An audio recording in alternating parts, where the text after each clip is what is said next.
¿Y qué es conciencia? Darte cuenta, salirte de tu comportamiento y de tu pensamiento habitual. Y estar consciente es eso, estar aquí y ahora. Es una práctica, o sea, el acto consciente requiere disciplina, requiere permanencia, requiere estar aquí. No hay técnica, solamente es poner a tu mente en el sitio correcto. Y esa es una gran tarea. Pero créeme, si tú consigues estar aquí y ahora te vas a dar cuenta que todo aquello que te preocupa desaparece, todo aquello que de alguna manera te afecta empieza a desaparecer, porque aquí y ahora todo está bien, aquí y ahora tú estás a salvo, aquí y ahora no pasa nada. Aquí y ahora es el único momento donde tú puedes realmente ser feliz. Todo el drama humano consiste en no estar presente. Muy bien. Bien amigos, pues entonces hoy será un día de mucho trabajo y vamos a empezar hablando de un concepto importante, la programación neurolingüística. Y de hecho, bueno, mucho de lo que vamos a ver el día de hoy es programación neurolingüística, aunque no todas las herramientas que yo utilizo son PNL, pero digamos que un 80% sí. Y la programación neurolingüística, desde que nació hace más de 40 años en Estados Unidos, se dirigió a una cosa muy importante, a buscar la excelencia personal. ¿Y qué es la excelencia personal?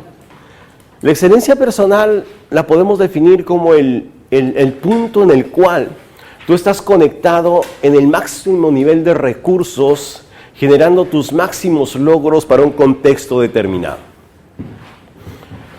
Es cuando vemos a un Lionel Messi, ¿verdad?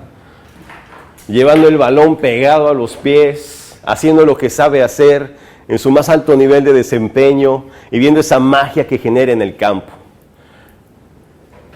Es ver a un Roger Waters de Pink Floyd con su guitarra, parece que está poseído por una entidad que no sé qué, pero cuando él está con la guitarra es él se funde con la guitarra y es lo máximo, ¿no? Y cuando tú ves ese nivel de maestría ejecutando las actividades que tú realizas, podemos decir que estás en tu nivel de excelencia personal. Eso es lo que empezó a estudiar la programación neurolingüística. ¿Cómo es que algunas personas de pronto tenían excelencia en algunas cosas y de pronto no? Tenían rachas de buena suerte y de pronto no. Entonces, ¿cómo es que los seres humanos generamos esos estados de excelencia? Porque en algún momento de nuestra vida nosotros los hemos tenido, ¿verdad? En algún momento de nuestra vida nosotros hemos brillado, en algún momento de nuestra vida nos hemos salido con la nuestra, en algún momento de nuestra vida hemos sido felices. O sea, realmente la hemos roto en algún momento de nuestra vida. A lo mejor en cosas muy insignificantes si tú quieres, pero lo hemos conseguido. ¿Cómo repetir esos estados para que tu vida sea una cadena de éxitos y que tú realmente puedas brillar en todos los contextos, en todos los momentos? Eso es algo que perseguía la programación neurolingüística. ¿Se puede lograr? Bueno, la lógica te dice, si una vez lo lograste, lo puedes repetir, ¿verdad? Y es así. Entonces, ¿pero cómo se consigue? Bueno, voy a dar un seminario de programación neurolingüística de 3 minutos. La fórmula básica, la fórmula de las fórmulas, la fórmula a la que llegaron después de 40 años de investigación. Y la fórmula dice, estado actual más recursos igual a estado deseado.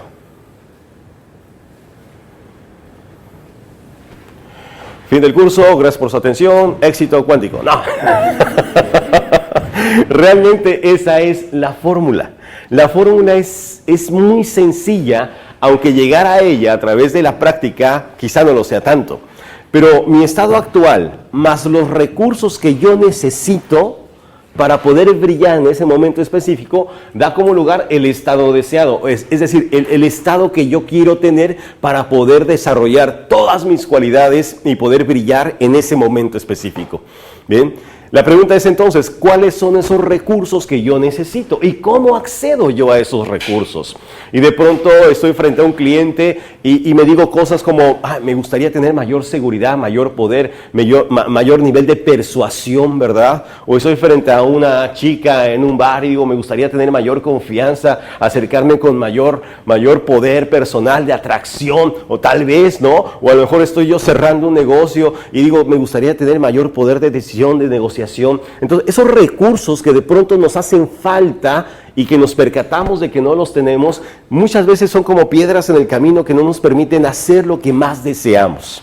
Y si tú preguntas a la mayoría de las personas por qué no hace las cosas, por qué no consigue lo que tanto desea, por qué no se dedica a lo que más quiere, te va a poner muchos pretextos. No, lo que pasa es que el tiempo, no, lo que pasa es que me faltan estudios, no, lo que pasa es que no tengo tanta plata, pero todos esos recursos que tú estás haciendo conciencia, los puedes tener.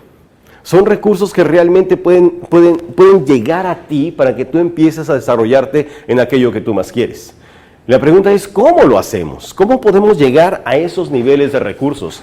Y es algo que vamos a ver, ¿bien? Así que, bueno, no es el fin de recursos. Lo más importante de todo es darnos cuenta que nuestro estado, el nivel en que nos encontramos, genera todo lo que nosotros logramos. ¿Cómo se compone nuestro estado personal? Básicamente se compone de dos cosas. Número uno, nuestras representaciones internas. Es decir, todo lo que nos creamos en nuestra mente. Todas aquellas cosas positivas, negativas, todo lo que tiene lugar en el escenario de nuestra mente es la primera parte importante que compone nuestro estado. Si a eso le agregas nuestra fisiología, es decir, cómo responde nuestro cuerpo, cómo se conecta nuestro cuerpo junto a esas representaciones internas, la suma de esos dos factores da como resultado nuestra conducta, nuestra respuesta, lo que nosotros estamos manifestando en nuestro mundo exterior. Uno de los descubrimientos más importantes que quizá hizo la psicología contemporánea gracias al doctor William James, que fue el que le dio el nombre a la psicología, de lo que es la psicología. William James decía que quizá uno de los descubrimientos más importantes que ha hecho la ciencia del desarrollo personal es que si tú cambias tus representaciones internas, automáticamente cambia tu fisiología. ¿Qué significa eso? Que si yo empiezo a pensar de otra manera, eso se nota en mi cuerpo. Y una persona que tiene pensamientos negativos se nota, ¿a poco no? Se nota en su energía, se nota en su postura, se nota en sus movimientos, se nota en su rostro, eso se nota. Pero cuando tú empiezas a cambiar tus representaciones mentales y empiezas a pensar de otra forma, también se nota. La gente se empieza a empoderar, se empieza a erguir, sus hombros como que se ensanchan, su rostro empieza a reflejar otra cosa, su mirada también. Es decir, tú cambias tus pensamientos y cambia tu fisiología. Pero decía William James, quizá el descubrimiento más notable es que si tú cambias tu fisiología, también cambian tus representaciones internas. Si tú cambias tu fisiología, también cambian tus representaciones internas. Fíjate qué interesante. Vamos a hacer un ejercicio. Cierra tus ojos, por favor. Haz una respiración profunda. Y quiero que en este momento me ayudes en tu mente a tener un momento en tu vida en el cual tú te sentiste triste. Quizá algo no te salió en el trabajo o en los negocios. Quizá te enojaste con la persona amada. Quizá tuviste una discusión con alguien importante. Me gustaría que evocaras ese momento en el cual las sensaciones que tenías eran de tristeza. Quiero que regreses a ese momento, te sitúes en él, te conectes con ese momento, puedas ver en la pantalla de tu mente lo que viste, puedas escuchar lo que escuchaste y puedas llegar a sentir en tu cuerpo las sensaciones que tuviste. Identifica a las personas que intervinieron, identifica las palabras que se dijeron, identifica todo aquello que formó parte del contexto y, muy importante, identifica esas sensaciones en tu cuerpo.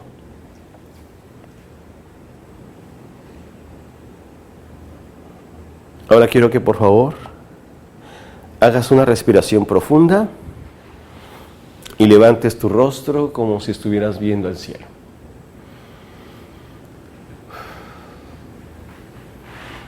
¿Pasó algo con la experiencia? ¿Qué pasó? ¿Cambió?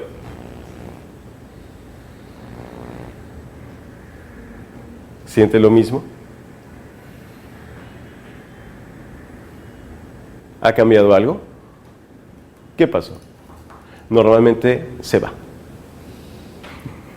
Normalmente la sensación se va. ¿Por qué? El simple acto de erguir tu cuerpo, levantar tu cabeza, inmediatamente rompe tu estado emocional. Eso significa que cuando tú alteras tu fisiología, la experiencia ya no es la misma. Cambian los elementos que forman parte de tu estrategia. Y en ese momento es cuando todo empieza a cambiar. A veces resulta difícil cambiar tu representación mental, porque quizá tu diálogo interno sea tan persistente y tan habitual que cueste trabajo cambiar la manera como tú estás hablándote a ti. Pero si tú cambias tu fisiología, todo se empieza a mover también. Automáticamente empiezan a cambiar las representaciones que tienes en tu mente. Es por eso que es muy importante romper tu estado emocional. Cuando tú te sientas deprimida, cuando tú te sientas abatido, cuando tú sientas que las cosas no funcionen, rompe tu estado. Da 3 brinquitos, sal a caminar, camina un poco más rápido, haz cosas que te obliguen a romper ese estado emocional y entonces rápidamente lo que tú te estás diciendo se empieza a diluir. ¿Por qué? Porque tú no puedes mantenerlo si es que tú alteras una parte de la receta, ¿verdad? Porque lo que tú te representas más tu cuerpo genera la receta que te está dando un resultado. Tienes que romper con todo eso. Uno de los descubrimientos más importantes es ese. Así que rompe tu estado. Bien importante. ¿Bien? Cuando tú rompes tu estado, entonces empiezas a acceder a recursos. Yo recuerdo mucho al doctor Mario Alonso Puig, un gran doctor y un gran conferencista español. Él decía, camina más rápido, haz las cosas con más energía, ¿no? ¿Para qué? Para que tu cuerpo se dé cuenta de que tú estás ocupado, de que tú estás con prisa, de que tú estás realmente consiguiendo cosas. Porque observa a la mayoría de las personas cómo caminan. Arrastrando los pies, ¿verdad? O sea, observa a las personas, la mayoría con los hombros caídos, ¿no? Pensando en las cosas de toda la vida, pero si tú los animas, levantas, empiezas a hacer cosas, entonces todo se empieza a mover. Chiste es alterar la receta. Cuando tú lo haces, ¡pum!, empieza a cambiar. Entonces, ¿cuáles son esos componentes que generan resultados? Cuando yo cambio mis representaciones internas, cambia la fisiología. Cuando yo cambio la fisiología, cambian las representaciones internas y eso, ¡pum!, impacta definitivamente en nuestra conducta, en nuestros resultados. Pero hay gente que se resiste y tenemos que obligarnos, tenemos que darnos cuenta. Tiene que ser un acto consciente, un acto deliberado para entonces hacerlo. Eso, amigo, es bien, bien importante. Estos dos grandes investigadores, John Grinder y Richard Bandler de aquel lado, John Grinder de este lado, en 1974 en la Universidad de Santa Cruz, California, crearon esta herramienta maravillosa que le denominaron programación neurolingüística. ¿Y en qué consiste la programación neurolingüística? En algo muy sencillo, muy sencillo. Si yo tratara de definir a la PNL por sus siglas, diría que la programación neurolingüística es el estudio de la estructura de la experiencia subjetiva. Así de sencillo. A ver, en cristiano. ¿Cómo? El estudio de la estructura de la experiencia subjetiva. ¿Qué significa eso? Estudiar. ¿Qué vamos a estudiar? Vamos a estudiar, vamos a detenernos, vamos a darnos cuenta de cómo los seres humanos creamos nuestras estructuras de pensamiento basado en ¿qué? En nuestras experiencias personales, subjetivas. En la manera como cada uno interpreta su mundo, en la manera como cada uno crea su propia realidad basado en su experiencia. Porque la experiencia de Jenny no puede ser igual a la experiencia de Jesse, no puede ser igual. La experiencia de John no puede ser igual a la experiencia de David. ¿Por qué? Porque fuimos educados diferente, porque interpretamos las cosas de distinta manera, porque nuestra personalidad es distinta. Entonces cada quien ve el mundo dependiendo de cómo es, dependiendo de cómo fue educado, dependiendo de lo que ha coleccionado a lo largo de su vida.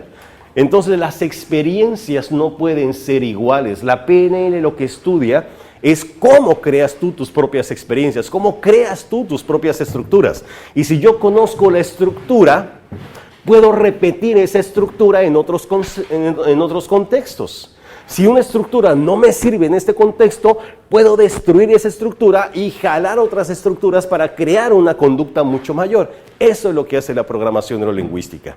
Pero ¿cómo logro crear esas estructuras? ¿Cómo logro crear esa representación de mi mundo? ¿Cómo me lo interpreto yo? Ese es el gran misterio que la programación neurolingüística logró esclarecer. La PNL nació como una herramienta de modelado. ¿Qué cosa es modelado? A ver, dinos. Tú que dices, no, yo te modelo a ti, ¿qué es modelar? Tu accionar, tu comportamiento, tu forma de caminar, tu forma de expresarte, tus pensamientos. Cuando tú modelas a otra persona, lo que haces es copiar sus recursos. ¿Para qué? Para hacerlos tuyos. Es una manera rápida de aprender a mejorar en algún resultado. Por ejemplo, Greg Louganis, el gran clavadista, medallista en Los Ángeles 84, o 94, Greg Louganis ganó todas las medallas, pero él se la pasaba viendo videos de todos sus rivales. ¿Para qué? Para modelar las mejores estrategias. Es una estrategia que hacen también los boxeadores. Boxeadores de alto nivel ven videos de sus rivales. ¿Para qué? Para modelar sus estrategias y entonces mejorar su rendimiento. Cuando yo observo a una persona y veo su rendimiento en alguna área, yo puedo modelar la forma como camina, cómo se para, cómo habla, cómo piensa, las palabras que dice, la manera como viste, la manera como se comporta. Eso es modelar. Oye, pero eso es copiar. Bueno, se llama modelar, más elegante, ¿no? Obviamente cuando yo modelo recursos, pues a lo mejor empiezo copiando, ¿no? Pero después poco a poco lo voy matizando con mi propia personalidad. Y hay cosas que me gustan de tal persona, hay cosas que me gustan de fulano de tal, y yo observo y digo, caray, me gusta esta persona cómo hace el cierre de ventas, me gusta esta persona cómo debate las objeciones, me gusta esta persona cómo habla frente al público. Entonces todo eso son recursos que yo identifico y los modelo. Cuando yo modelo recursos, y es una herramienta poderosa de la programación neurolingüística, aumentas tu rendimiento en algún área especial. Entonces la PNL nació como una herramienta de modelado. Grinder y Bandler observaron a 4 grandes terapeutas, observaron cómo influían en sus pacientes y dijeron, bueno, ¿cuáles son las estrategias que utilizan estas personas para poder llegar al corazón de la gente? ¿Cómo le hacen? Así que estudiaron inicialmente a Frederick Peirce, el padre de la terapia gestal, uno de los pilares fundamentales de la psicología humanista, ¿verdad? El gran Frederick Peirce. Estudiaron también a Milton Erickson, el gran hipnoterapeuta, el más grande hipnoterapeuta de toda la historia, una persona que te veía y ¡pum!, te hipnotizaba. Sí. De hecho, muchos de los modelos que desarrolló la programación neurolingüística están basados en los modelos de hipnosis ericksoniana. Ahora se le conoce ericksoniana. ¿Por qué? Porque vienen de Milton Erickson. Estudiaron también a Virginia Satir, la más grande terapeuta familiar de la historia, una persona que centró su investigación en resolver los conflictos en el núcleo familiar, una labor muy bella, pero que le ayudó muchísimo a muchísimas personas, muchas familias, a establecer una estructura sólida y saludable. Y estudiaron también a otro gran epistemólogo y sociólogo americano llamado Gregory Bateson.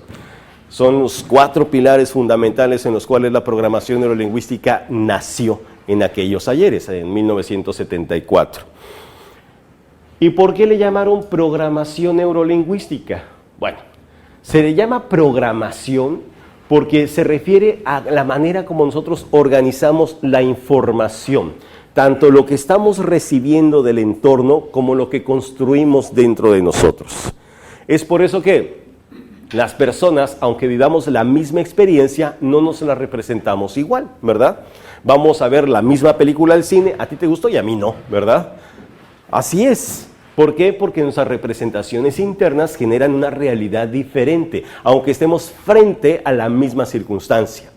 Entonces, la programación es personal, depende de cada quien. ¿Por qué neuro? Pues porque esa programación ocurre dentro de nuestro propio cerebro.